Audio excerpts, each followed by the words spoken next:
ดาราคนไหนที่โดนเมาว่าแย่งแฟนเขามาใครจะทำให้ผมคืนเลยพ่อจะมาผมคืนเดี๋ยวพี่เจ๊ไม่เรื่องนี้ไม่ลิ้นติดกล้องก็นะจริงเรื่องนี้จริงมันจริงดาราประสบอุบัติเหตุที่คุณยังคงคิดถึงอยู่ แกชื่อจังใดและเมื่อดาราชุดหลุดกลางงานจะเป็นอย่างไรจะยังไม่ใช่เพื่อสร้างกระแสเธอคิดว่าเขาตั้งใจหรอไม่เขาบอกว่าเขาไม่ได้หลุดนะในรายการเจอเป็นหักกันเอ้ย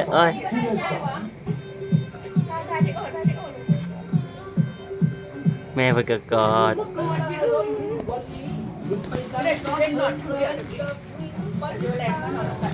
กอดกันอีกเอ้ย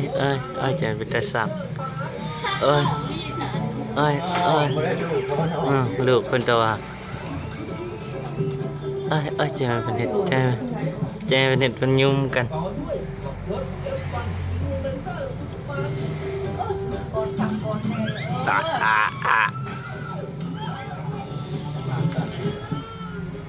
ใส่กันนอนเนาะ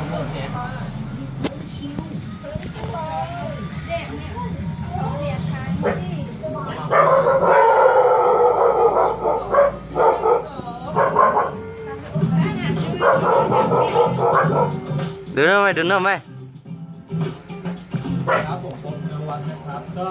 ดูช่อง2กดเลข2สรุปคูณ2ด้วยครับ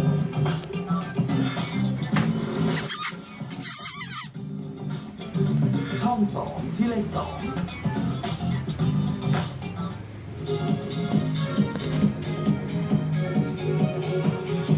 ไปแล้วไม่รู้เพิ่น